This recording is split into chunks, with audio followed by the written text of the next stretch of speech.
Así que ahora esta doctrina de la predestinación usan los versículos en Romanos. A quienes antes conoció, Romanos 8 del versículo 29, también predestinó para ser conformados a la imagen de su Hijo, para que sea el primogénito entre muchos hermanos. A quienes predestinó, luego también llamó, y a quienes los llamó, también justificó, y a quienes justificó, luego también glorificó. Así que ahora aquí están usando el conocimiento previo de Dios como un decreto, de que estás predestinado a ir al infierno o al cielo, si has sido predestinado para la condenación. Entonces ese es tu merecido porque eres un pecador. Si estás predestinado para ir al cielo, entonces eso es la gracia irresistible que Dios te vas a ajustar a Él, te guste o no. No tienes otra opción. No tienes otra opción, ya que no tienes libre albedrío. No puedes elegir no pecar. Por lo tanto, esto es todo obra de Dios. Así que básicamente se puede decir, siéntate, relájate, sé feliz y ver de qué lado caen las virutas. Este debate estaba en su apogeo, el debate armenio en los círculos calvinistas, la separación de este patrón de pensamiento. Todo está en la serie Conflicto y Triunfo, de la cual hablé antes. Ahora voy a omitir todo eso y simplemente saltaremos a lo que Wesley tenía que decir sobre el tema, porque una vez que todo esto había llegado hasta el final y las diversas denominaciones en el mundo habían resuelto la pregunta, algunos con esta posición y otros con otra posición, Wesley vino y agitó la olla de nuevo. Bien, esta es la predestinación por John Wesley. Creo que deberíamos leerlo porque tiene pensamientos sorprendentes. Mientras todo el tiempo, con todo lo que existe en él, está presente con él a la vez, así él ve de una vez. Aquí está hablando de Dios. Lo que sea que fue, es o será, hasta el fin de los tiempos. Pero observe, no debemos pensar que ellos son porque Él los conoce. No, Él los conoce porque ellos son. Se está refiriendo a la predestinación. Así que solo porque Él sabe lo que tú escogerás, no significa que Él hizo la elección por ti. Eso es lo que está diciendo.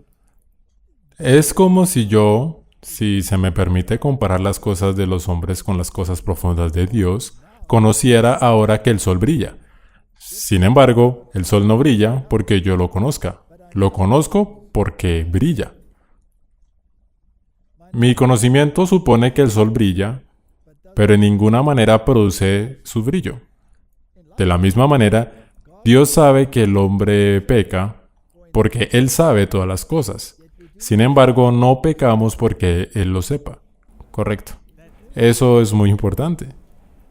Él lo sabe porque pecamos y su conocimiento supone nuestro pecado, pero de ninguna manera lo causa.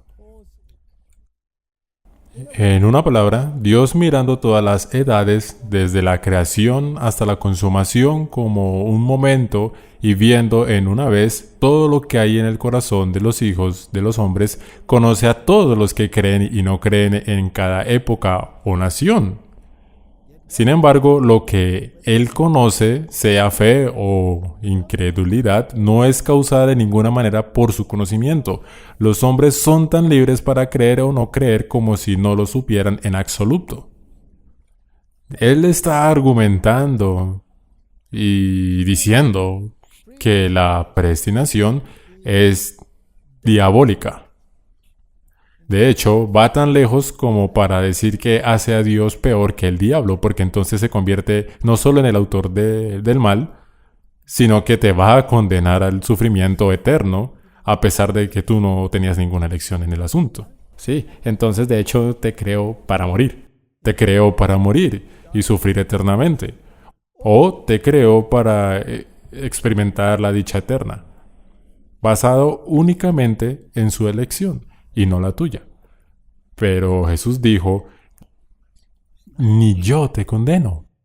Vete y no peques más. Esa es tu elección. Y en el libro de Ezequiel dice que si el hombre inicuo se aparta de su maldad, no se recordará ninguna de su maldad. Será declarado justo. Y si el justo se aparta de su justicia, no se recordará ninguna de su justicia anterior. Ciertamente morirá. Josué dice, escoge en este día a quién servirás. Así que estas son tantas cosas que son confusas. Wesley continúa diciendo, de hecho, si el hombre no fuera libre, no podría ser responsable por sus pensamientos, palabras o acciones. Si no fuera libre, no sería capaz de recibir recompensa o castigo. Sería incapaz de la virtud o el vicio, o de ser moralmente bueno o malo. Si no tuviera más libertad que el sol, la luna o las estrellas, no sería más responsable que ellas. Suponiendo que no tuviese más libertad que ellas, las piedras de la tierra serían tan capaces de ser recompensadas y tan sujetas a castigo como el hombre. Una sería tan responsable como la otra, sí, y sería tan absurdo atribuirle virtud o vicio al hombre, como atribuirlo al tronco de un árbol. Martín, ¿estás de acuerdo con eso? Sí. Es lógica, ¿correcto? Sí, no, si no tienes una opción de elección en el asunto y la mesa no tiene una opción de elección en el asunto, está en el mismo terreno. Absolutamente. Bien, así que podemos estar de acuerdo con el pensamiento de Wesley, ¿correcto? De hecho, el adventismo del séptimo día, cuando se trata de esta doctrina, está básicamente en la misma página en la cual están los metodistas. Pero para proceder, a quienes antes conoció, los predestinó para ser conformados a la imagen de su Hijo. Está citando las Escrituras. Este es el segundo paso. Para hablar conforme a la manera de los hombres, porque de hecho no hay nada antes o después en Dios. En otras palabras, Dios decreta desde la eternidad hasta la eternidad que todos los que creen en el Hijo de su amor serán conformados a su imagen. Serán salvos de todo pecado interior y exterior, cambiados a toda santidad interior y exterior. En consecuencia, es un hecho evidente e innegable que todos los que creen verdaderamente en el nombre del Hijo de Dios, ahora reciben la finalidad de su fe, la salvación de sus almas. Y esto en virtud del decreto inmutable, irreversible e irresistible de Dios. El que crea será salvo, el que no crea será condenado. Ahora, si te detienes allí, volverás a encontrarte con el debate en cuanto a que si ahora tenemos que guardar la ley o no, pero si lo llevas a su consecuencia lógica, deberías estar de acuerdo en que si tomas la decisión, deberás volver a estar en armonía con la voluntad de Dios, ¿ok? Así que, ¿qué creía Wesley sobre este tema y qué cree su iglesia? Vayamos allí. La creencia metodista con respecto a la ley. Esta escritura de ordenanzas, nuestro Señor borró, lo quitó y clavó en la cruz. Colosenses 2:14. Pero la ley moral, contenida en los 10 mandamientos y aplicada por los profetas, no quitó. En otras palabras, creen que la ley de la que se habla en Colosenses, que fue clavada a la cruz, estaba la ley ceremonial, pero de ninguna manera afectó la ley modelo de los 10 mandamientos. Por lo que afirma que la ley moral se basa en un fundamento completamente diferente de la ley ceremonial o ritual. Cada parte de esa ley debe permanecer en vigor sobre toda la humanidad y en todas las edades. Así que esto es lo que dijo John Wesley, por lo tanto la ley se mantiene. Ahora, bajo el calvinismo, es muy fácil decir que la ley no se mantiene porque estás predestinado. Así que tenemos facciones en el calvinismo que dice que la ley se mantiene y de hecho leen la ley todos los domingos desde el púlpito. Pero hay muchos subgrupos que se han desarrollado a partir de ellos que dicen que la ley se ha ido, no tenemos que guardar la ley. Y luego hay subgrupos que dicen que guardar la ley es un pecado. Eso es una reversión total. Sí, eso suena como el diablo, su argumento. Suena como su argumento porque la Biblia dice claramente que el pecado es transgresión de la ley y ellos dicen que guardar la ley es pecado. ¿No es así? Eso no tiene ningún sentido. De hecho, van tan lejos como para decir ningún cristiano está libre de la obediencia de los mandamientos que se llaman morales. Si ese es el caso, uno se pregunta por qué se detienen en el 9. Pero no vayamos allá.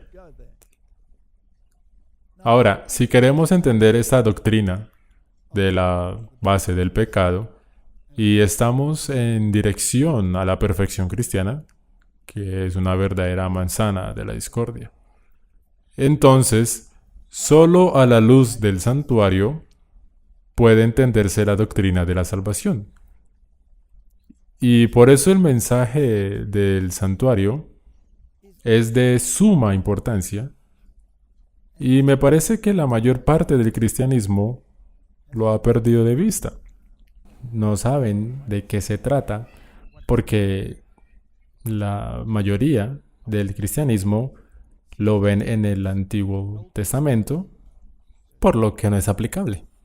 Pero Jesús dijo claramente, todo lo que está escrito en el Antiguo Testamento testifica de él. Así que esto es algo que debemos estudiar. Y si lees el libro de Hebreos, todo se trata del santuario. Y es la aplicación del mensaje del santuario. Y habla del sumo sacerdote que ha entrado en el santuario celestial, no hecho por manos humanas, sino que fue construido por Dios. Y por lo tanto es importante comprender el ministerio terrenal para comprender el ministerio celestial, ¿correcto? Ahora, ¿de qué trata el santuario? ¿Qué sucedió en el Antiguo Testamento? Todo el mensaje del santuario es la solución al pecado. Jesucristo, correcto. Todo apuntaba en conjunto. Absolutamente todo. Entonces, cuando estudiamos este mensaje del santuario, en realidad estamos estudiando el plan de redención. Así que leamos la declaración en el gran conflicto.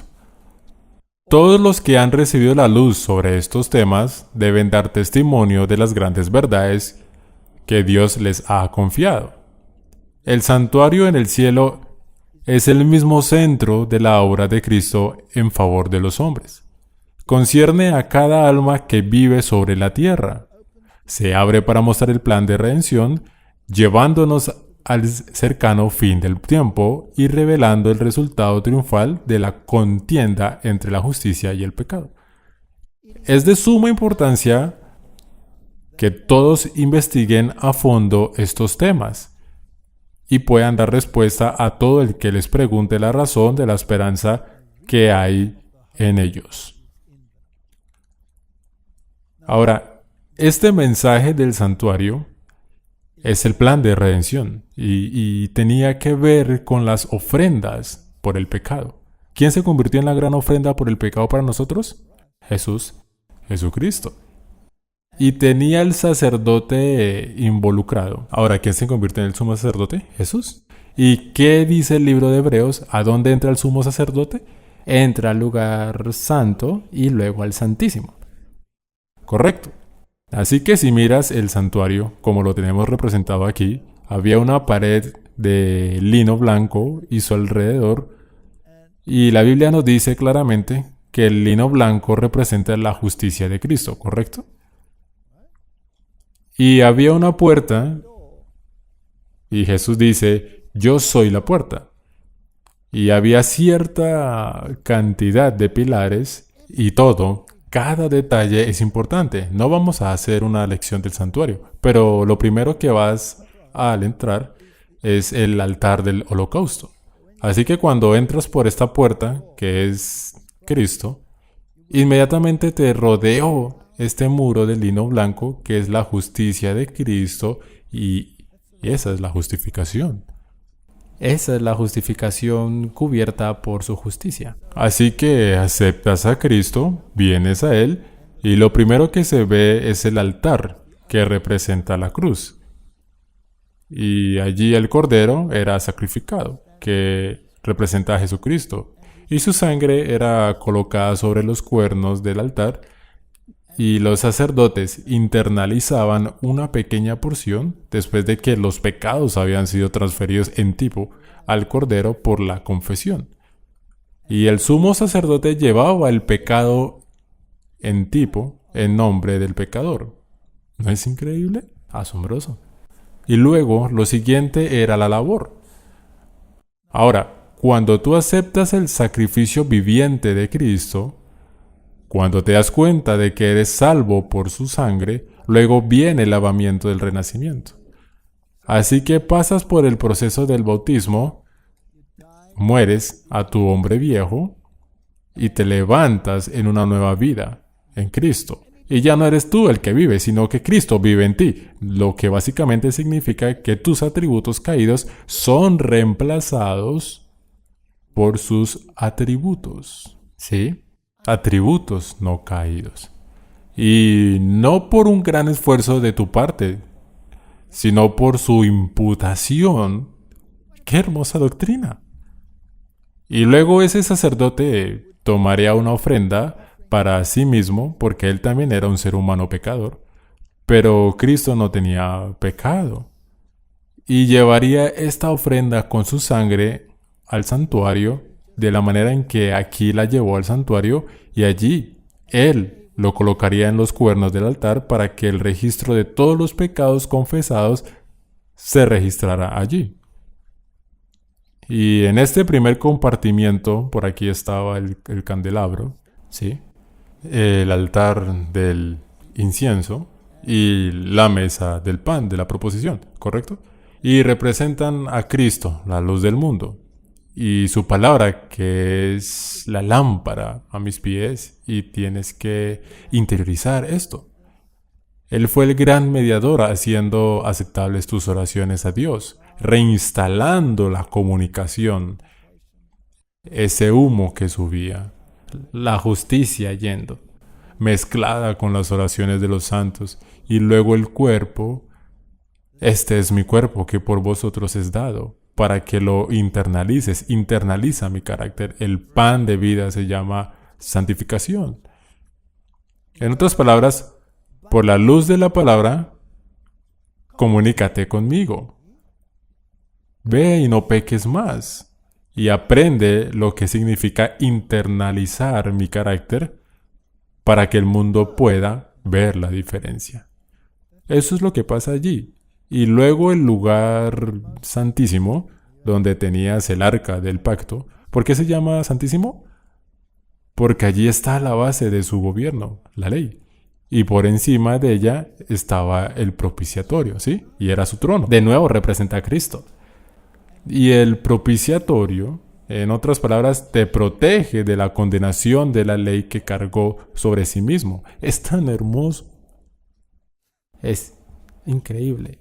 No tenemos tiempo para entrar en todos estos detalles, pero es el plan de salvación. Omite cualquiera de esos componentes y estarás atascado en un cuarto o medio camino. Muchos quieren entrar y quieren ser justificados por Cristo, pero ¿qué significa arrepentirse y abandonar tus pecados? ¿Qué significa ser lavado por el lavamiento de la regeneración? ¿Qué significa ser santificado por un estrecho caminar con Jesucristo? ¿Qué significa? Tienes que estudiarlo. Y luego todos los sacrificios que se traían, habían sacrificios por el pecado y había otras ofrendas. Y es que es un sistema hermoso. Y donde culmina en el arca con una ley, lo que demuestra que la ley no fue quitada. No, sino que es puesta en el lugar santísimo.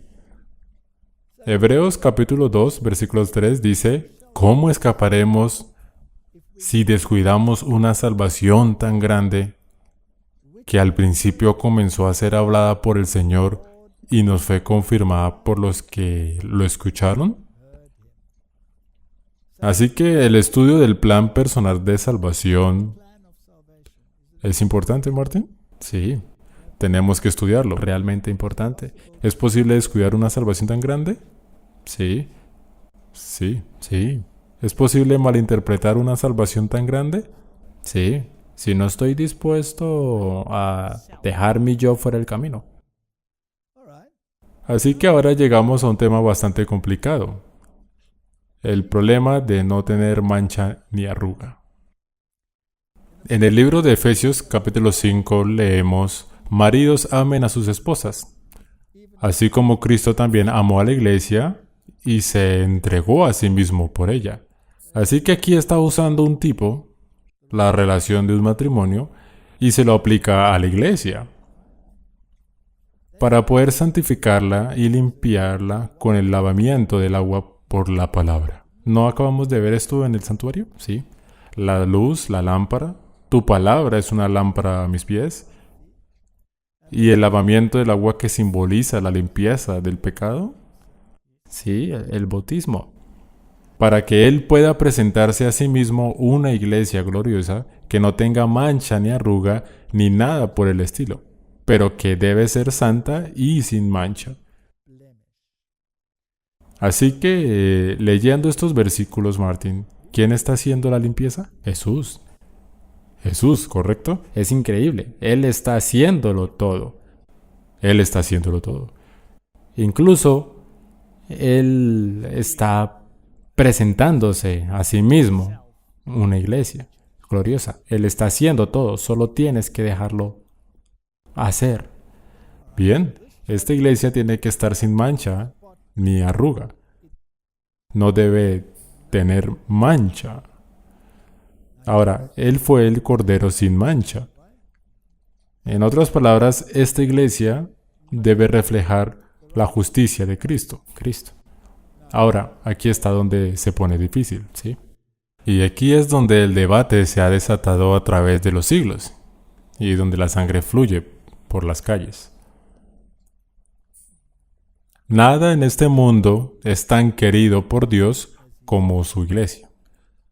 Con celoso cuidado, Él protege a aquellos quienes lo buscan. Nada ofende tanto a Dios como que los siervos de Satanás se esfuercen por robarle a su pueblo sus derechos.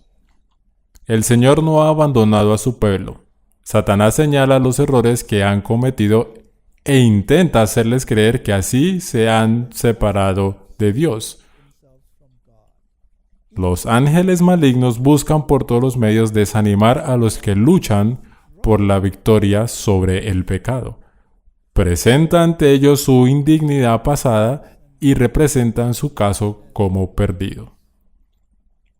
Ahora, Martín, he sido cristiano durante 35 años y he visto a tantos jóvenes que se sienten desesperados. Su caso es inútil. Han estado en algunos callejones muy oscuros y sienten que Dios no puede aceptarlos y Satanás está allí para acusarlos. Sí, allí está todo el tiempo. Y luego tenemos tantos que tienen una doctrina que dicen que tienes que estar sin mancha ni imperfección, y si miran a sí mismos y solo ven manchas e imperfecciones y se desesperan. Ahora, ¿qué significa predicar el Evangelio? Significa predicar buenas noticias. Buenas noticias. Ahora, ¿es una buena noticia darse cuenta de que están tan manchados que no tienen esperanza? No, eso no es una buena noticia, eso es una mala noticia, ¿correcto? Así que hay algo torcido en algún lugar allá afuera y tenemos que ponerlo en la perspectiva correcta. Este es un tema que va a causar algunas ondulaciones, porque si usted toma una posición, como yo dije antes, entonces eres un legalista. Si tomas otra posición, entonces usted está en la categoría que dice no soy capaz de no pecar. Pero eso convierte a Jesús en un mentiroso y lo convierte en un maestro de tareas difíciles, que te dijo que te fueras y no pecaras más, sabiendo muy bien que eres incapaz de hacer lo que él ordenó. No es lógico. Tienes que permanecer dentro de los reinos de la lógica. Entonces, ¿cómo tratamos, Martín, con estos versículos? Romanos 8:7. Porque la mente carnal es enemistad contra Dios, porque no está sujeta a la ley de Dios, ni tampoco puede estarlo. En otras palabras, en mi naturaleza carnal no estoy sujeto a la ley de Dios. Soy un pecador. Soy un transgresor de la ley, ¿sí? De hecho, yo no puedo estar sujeto a la ley. En otras palabras, lo que este verso está diciendo es que no puedo mantenerlo. Bien, pero él dijo, ve y manténlo, ¿sí? ¿O qué hacemos con Mateo 5:48? Sed pues vosotros perfectos, como vuestro Padre que está en el cielo es perfecto. Hay otro nombre inapropiado. Ahora debe ser perfecto. Y luego tienes 1 Juan 18. Si decimos que no tenemos pecado, nos engañamos a nosotros mismos y la verdad no está en nosotros. Así que aquí tenemos una dicotomía. Tenemos la dicotomía de que tú debes ser perfecto como Dios mismo. El Padre es perfecto. Pero si dices que no tienes pecado, eres un mentiroso, ¿sí? Te estás engañando a ti mismo. Siempre que tienes dos cosas que son diametralmente opuestas entre sí en las escrituras, debe haber algo que los hace un terreno común, ¿correcto? Sí, está bien, hay dos cosas que podemos ver. Una es, quizás la perfección no es lo mismo que la impecabilidad. Estar sin pecado. Esa es una posibilidad, ¿correcto? Y tal vez ser perfecto y sin embargo no estar sin pecado solo puede reconciliarse en Cristo. ¿Sí? Así que Cristo es perfecto, como su Padre en el cielo es perfecto, y sabemos que lo es. Y si Cristo no tiene pecado, entonces se te imputará esa justicia y Dios ve su justicia en lugar de tu estado. Entonces serías perfecto como su Padre en el cielo es perfecto, ¿sí? En otras palabras, tu imperfección habrá sido filtrada por la perfección de Cristo y Dios te verá como perfecto. Porque en realidad está mirando la justicia. Porque eso no significa que no tengas pecado, ¿ok? Miremos con cuidado. Dos posibilidades, o tal vez ambas posibilidades. Así que tenemos que ser perfectos, ya que nuestro Padre en el cielo es perfecto. Esa es una meta muy alta. Y no podemos decir que no tenemos pecado. Esa es una oración en tiempo presente. Correcto. No en tiempo pasado, no que nosotros teníamos ningún pecado. Correcto, porque algunas personas dicen, está bien, su pecado ha sido perdonado, ahora puede ser perfecto. Es pecado presente, si decimos que no tenemos pecado. Es muy, muy buen punto el que mencionaste allí, Martin. Así que veamos esos versículos con un poco más de detalle. 1 Juan 1:16. Si decimos que tenemos comunión con Él y caminamos en tinieblas, mentimos y no practicamos la verdad. No dice no tenemos la verdad, sino no practicamos la verdad. Pero si caminamos en la luz como Él está en la luz, tenemos comunión unos con otros, y la sangre de Jesús, Cristo su Hijo, nos limpia de todo pecado. Si estás limpio de todo pecado, entonces tú estás sin pecado, ¿correcto? Sí.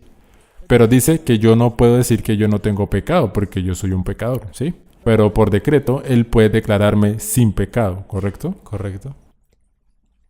Si decimos que no tenemos pecado, nos engañamos a nosotros mismos y la verdad no está en nosotros. Así que obviamente no está en mí estar sin pecado. Es solo en Él el estar sin pecado. Si confesamos nuestros pecados, Él es fiel y justo para perdonar nuestros pecados y limpiarnos de toda maldad. Entonces, ¿hay algo que debemos hacer? ¿Sí? Confesar. Debes confesar. Y fe. Debes tener fe, sí. Y si decimos que no hemos pecado, lo hacemos mentiroso y su palabra no está en nosotros. Así que somos pecadores. Nada podemos hacer al respecto, ¿correcto? Pero podemos buscar compañerismo en Él, ¿sí?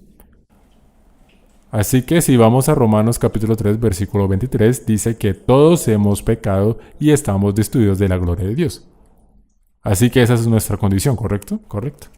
O Romanos 5, 12, por tanto como por un hombre el pecado entró en el mundo y la muerte por el pecado, y así la muerte pasó a todos los hombres, porque todos hemos pecado. Todos estamos en el mismo barco. Martín, lo que hemos discutido hasta ahora en realidad se trata de la depravación moral. ¿Es la humanidad capaz de hacer una elección o no es capaz de tomar una decisión? Esa es la base. Si la doctrina del pecado se basa en la ley y su veracidad, que por la ley es el conocimiento del pecado y el pecado es la transgresión de la ley, entonces si Dios requiere que no pequemos más, entonces debemos ser capaces de hacer esa elección, ¿correcto? Porque hay muchas personas en el mundo en las que obviamente se puede ver que no han tomado una decisión, ¿sí? Sí. Y hay muchas personas que afirman haber tomado esa decisión, pero en realidad no viven a la altura de esa elección. Y es muy triste el estado de estas cosas en el mundo. E incluso entre los mejores del clero en el mundo, regularmente en los medios de comunicación se oye hablar de las enormes transgresiones de la ley que ha tenido lugar bajo el mundo. ¿Sí? ¿Sí? Del cristianismo. Por eso en la Biblia dice, por sus frutos los conoceréis. Ahora, muchos predicadores han predicado sermones maravillosos y tal vez han traído a muchos a Cristo. Pero cuando ese predicador cae, también se lleva a muchos de Cristo. Así que la Biblia nos advierte constantemente que no miren al hombre. Correcto. No base su decisión en la vida de una persona porque somos seres humanos falibles. Podríamos caer mañana y la historia está repleta de personajes que se han alejado. Eso no cambia el hecho de que la base de la ley es ve y no peques más. ¿No es correcto? Así que ahora tenemos que lidiar con el tema de la perfección moral. Y es una tarea enorme. Y tomará un tiempo pasar por esto. Así que veamos qué podemos hacer. Es mejor que nos dé suficiente tiempo para profundizar y hacerlo en el siguiente episodio. Está bien, así que sugieres que cerremos con una oración, por favor. Ok. Padre Celestial, acabamos de arañar la superficie y hay mucho más que decir sobre este asunto, particularmente cuando se trata de la perfección moral y la generación final. Así que ayúdanos en nuestras deliberaciones en el nombre de Jesús. Amén. Amén. Gracias por ver este video. Para suscribirse, haz clic aquí. Cuando aparezca la campana, haz clic aquí de nuevo para recibir notificaciones. Para ver el siguiente video, haz clic aquí. Gracias.